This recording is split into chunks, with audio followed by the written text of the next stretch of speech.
முருகரிடம் கேட்ட வரம் கிடைக்கணுமா அப்படின்றவங்க இந்த விரதத்தை கடைப்பிடிக்கலாங்க. இந்த விரதம் பார்த்திங்கன்னா ஒரு 48 நாள் விரதம் இருக்கும். நம்ம தைப்பூசத்தன்னைக்கு நிறைவு பண்ணணும் அப்படின்றவங்க எந்த நாள் ஆரம்பித்தா என்னைக்கு முடிக்கணும் அப்படின்றதாங்க நம்ம இந்த வீடியோவில் பார்க்க போகிறோம். அது மட்டும் இல்லை, முருகருக்கு மிகவும் பிடித்தமான நெய்வேத்தியம் என்ன, நம்ம என்ன நெய்வேத்தியம் வைக்கணும், எத்தனை மணிக்கு வழிபடணும் அப்படின்றதாங்க நம்ம இந்த வீடியோவில் பார்க்க போகிறோம். அதுக்கு முன்னாடி புதுசாக யாராவது நம்ம சேனலை பார்க்குறதா இருந்தால் சப்ஸ்கிரைப் பண்ணிக்கோங்க, பக்கத்தில் இருக்க பெல் ஐக்கானை கிளிக் பண்ணிக்கோங்க. வாங்க இப்போ வீடியோக்குள்ளே போகலாம்.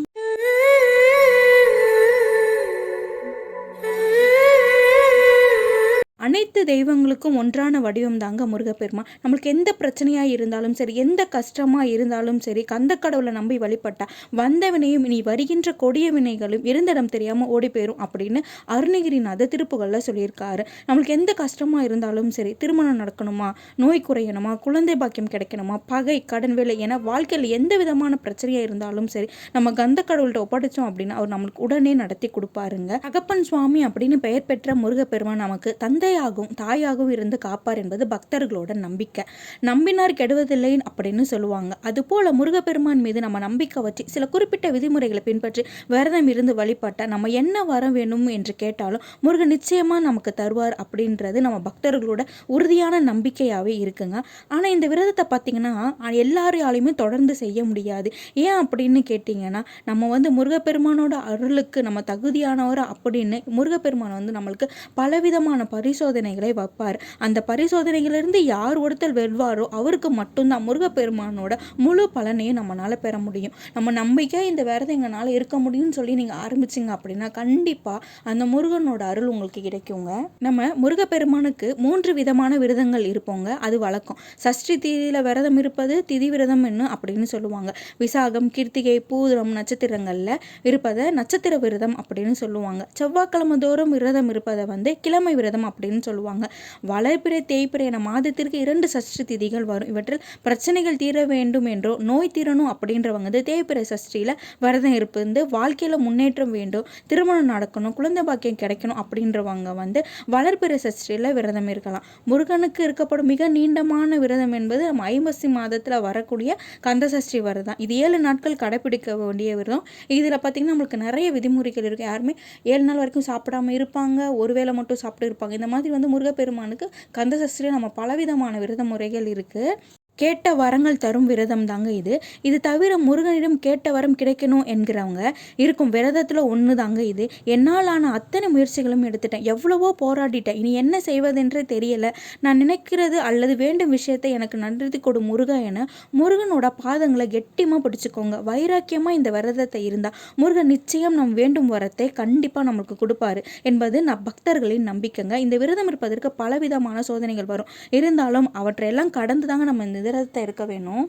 ஏன் 48 நாட்கள் விரதம் இருக்கணும் அப்படின்றத இப்போ நம்ம பார்க்கலாம். பொதுவாக சபரிமலை ஐயப்பனுக்கு தான் 48 நாளுக்கு மாலை அணிச்சு ஒரு மண்டல விரதம் இருப்பாங்க. 9 கிரகங்கள், 27 நட்சத்திரங்கள், 12 ராசிகள் ஆகியவற்றை உள்ளடக்கியதாங்க இந்த 48 நாள் விரதம். அனைத்து கிரகங்களும் அனைத்து நட்சத்திரங்களும் ராசிகளும் முருகப்பெருமானுக்குள் அடங்கும் அப்படின்றது உண்மை.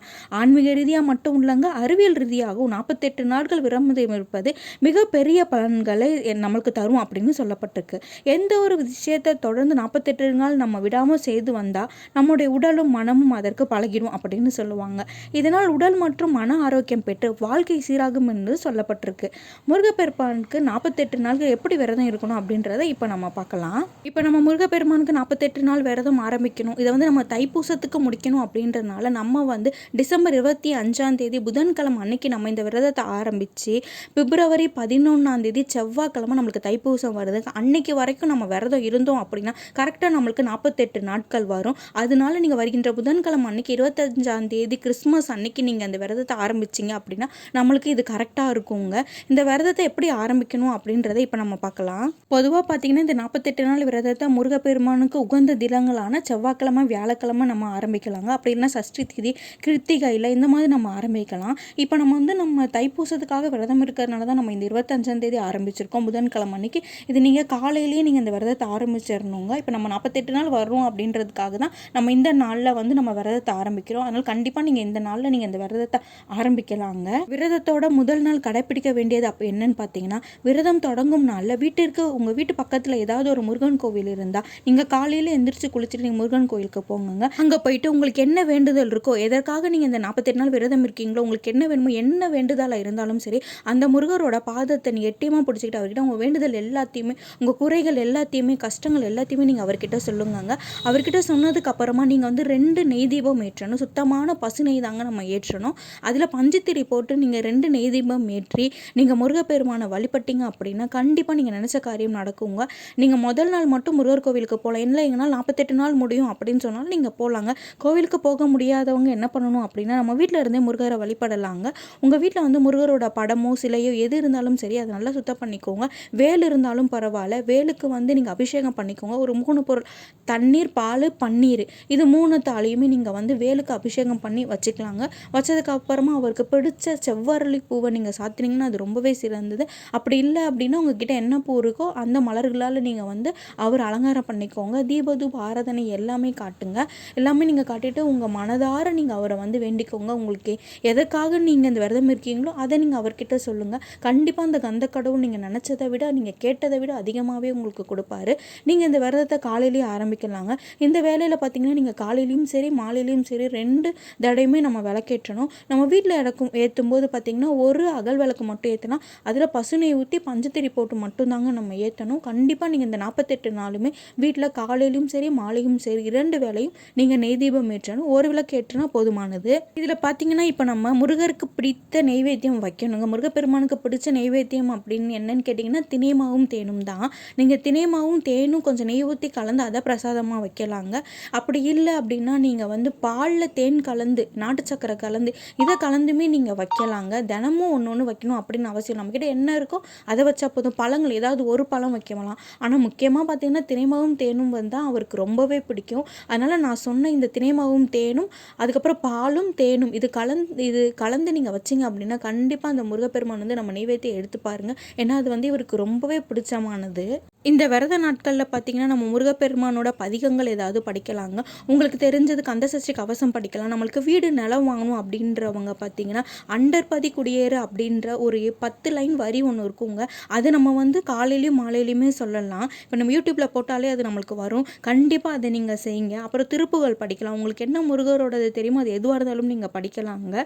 கண்டிப்பாக வந்து நம்ம எதை நினச்சி இந்த வேண்டுதல் இருக்கோமோ அது கண்டிப்பாக முருகப்பெருமான் நமக்கு நடத்தி கொடுப்பாருங்க. நோய் நீங்கணும் அப்படின்றவங்க பார்த்தீங்கன்னா சண்முக கவசம் படிக்கலாங்க. கண்டிப்பாக நீங்கள் திருப்புகள் படிங்க. விரதம் இருப்பதற்கான வழிமுறை என்ன அப்படின்றத பார்க்கலாம். 48 நாட்களும் ஏதாவது ஒரு வேளை சாப்பிடாம இந்த விரதத்தை கடைப்பிடிக்கலாங்க. அதாவது பார்த்திங்கன்னா இப்போ நம்ம காலையில் சாப்பிடாம மதியானம் நைட்டுக்கு சாப்பிடலாம், இல்லை வெறும் பழங்கள் மட்டும் சாப்பிடலாம். அப்புறம் முருகருக்கு படைத்த நெய்வேத்தியை சாப்பிட்டு விரதத்தை துவங்கலாங்க. இரவு விரதத்தை கடைப்பிடிக்க நினைப்பவங்க வந்து பால் அல்லது பழம் சாப்பிட்டு இருக்கலாங்க. நம்மளோட உடல்நிலை சரியில்லாதவங்க 3 வேளையும் உணவு சாப்பிடலாம். ஆனால் பார்த்திங்கன்னா நம்ம இந்த 48 நாட்கள் சைவ உணவு மட்டும் தாங்க சாப்பிடணும். அதுக்கப்புறம் பார்த்தீங்கன்னா முருகப்பெருமானோட கட்கோண முத்திரையே போட்டுக்கோங்க. அதை இப்போ நான் ஓம் சரவணபவா அப்படின்னு இருக்கோம் இல்லையா, அதை வந்து நீங்கள் காலையிலையும் மாலையிலையும் உங்கள் வீட்டு சாமி அறையில் நீங்கள் போடணுங்க. பூஜை அறையில் போட்டதுக்கப்புறமா அதில் வந்து நீங்கள் 6 விளக்கும் ஏற்றலாம், இல்லை நடுவில் மட்டும் ஒரு நெய் விளக்கு ஏற்றினாங்க. இது ஏற்றினதுக்கு அப்புறமா நீங்கள் 108 முறை ஓம் சரவணபவா அப்படின்னு முருகரோட மந்திரத்தை கண்டிப்பாக நீங்கள் சொல்லணும். இப்போ நம்ம கடைசி நாள் விரதத்தை எப்படி நிறைவு பண்ணணும் அப்படின்னு பார்க்கலாம். இப்போ நம்மளுக்கு கடைசி நாள் பார்த்தீங்கன்னா தைப்பூசம் வரும். பிப்ரவரி 11 செவ்வாய்க்கிழமை. அன்னைக்கு பார்த்தீங்கன்னா ஒரு சில பேர் வந்து முழு நேரமாக விரதமாக இருப்பாங்க.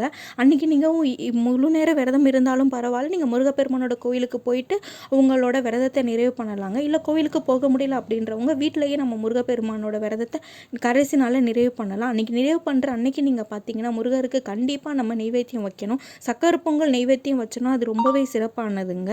அதுக்கப்புறம் பார்த்தீங்கன்னா சில பேருக்கு சந்தேகம் இருக்கும், 48 நாள் பெண்கள்னால இருக்க முடியாது, கண்டிப்பாக நம்மளுக்கு மாதவிடாய் வந்துடும். அந்த டைமில் நம்ம என்ன பண்ணணும் அப்படின்னு கேட்டிங்கன்னா, நீங்கள் வந்து விரதம் இருக்கும்போது இருந்துகிட்டே இருங்க. இப்போ வந்து உங்களுக்கு ஒரு 29 நாள் நீங்கள் விரதம் இருக்கீங்க அப்படின்னா அன்றைக்கி உங்களுக்கு மாதவிடாய் வந்துருச்சு அப்படின்னா அன்னையிலேருந்து உங்களுக்கு என்றைக்கு முடியுதோ அந்த நாள் வரைக்குமே நீங்கள் வழிபட வேணாங்க. உங்களுக்கு மாதவிடாய் முடிஞ்சதுக்கு அப்புறமா நீங்கள் இந்த விரதத்தை மறுபடியும் கண்டினியூ பண்ணலாங்க. அதாவது பார்த்தீங்கன்னா இப்போ 29வது நாள் நீங்கள் விரதம் இருந்தீங்க, அன்றைக்கி உங்களுக்கு மாதவிடாய் வந்துருச்சுன்னா மாதவிடாய் முடிஞ்சதுக்கு அப்புறமா பார்த்தீங்கன்னா மறுநாள் நம்ம விரதம் இருப்போம் இல்லையா, அதை வந்து நீங்கள் 30வது நாளாக கணக்கில் எடுத்துக்கலாங்க. நம்ம இந்த மாதிரி வழிபடலாம். நம்ம வந்து முதல்ல இருந்து தான் வழிபடணும் அப்படின்னு கிடையாது. விட்ட கேட்டதுல இருந்துமே நம்ம வழிபடலாங்க. கண்டிப்பாக உங்களுக்கு பலன் கிடைக்கும். இந்த 48 நாள் நம்ம விரத முறையில் வந்து உங்களால் கண்டிப்பாக முருகன் கோயிலுக்கு ஏதாவது ஒரு நாளாவது நீங்கள் போங்கங்க. நீங்கள் நினச்சதை விட நீங்கள் கேட்டதை விட எல்லாத்தையுமே அதிகமாகவே கண்டிப்பாக அந்த முருகப்பெருமான் உங்களுக்கு கொடுப்பாரு. இந்த 48 நாட்கள் விரதம் இருந்து நிறைய பேருக்கு பார்த்தீங்கன்னா பலன் கிடச்சிருக்கு. நீங்கள் யாருக்கையாவது கேட்டு பார்க்குறேன் கண்டிப்பாக சொல்லுவாங்க. இதை வந்து ரகசியமான முறையிலே ஒரு சிலவங்க வழிபட்டு வராங்க. மறுபடியும் சொல்கிறேன், இந்த விரதத்தை நம்ம என்றைக்கு ஆரம்பிக்கணும்னு பார்த்தீங்கன்னா டிசம்பர் 25 புதன்கிழமை ஆரம்பித்து பிப்ரவரி 11 2025 தைப்பூசத்தன்னைக்கு நம்ம நிறைவு பண்ணணுங்க. அதுவும் செவ்வாய்க்கிழமை முருகருக்குரிய நாள்லேயே வருது. அதனால் இந்த 48 நாட்கள் நம்ம இருந்தோம் அப்படின்னா அது ரொம்பவே சிறப்பானதுங்க. ஓகே ஃப்ரெண்ட்ஸ், இந்த பதிவு உங்களுக்கு பிடிச்சிருக்குன்னு நினைக்கிறேன். பிடிச்சது நம்ம சேனல் லைக் பண்ணுங்கள், ஷேர் பண்ணுங்கள், கமெண்ட் பண்ணுங்கள். புதுசாக யாராவது பார்க்குறதா சப்ஸ்கிரைப் பண்ணிக்கோங்க. பக்கத்தில் இருக்க பெல் ஐக்கானை கிளிக் பண்ணிக்கோங்க. அப்போ தான் நான் போகிற வீடியோலாம் நோட்டிஃபிகேஷனில் வரும். ஓகே ஃப்ரெண்ட்ஸ், பாய்.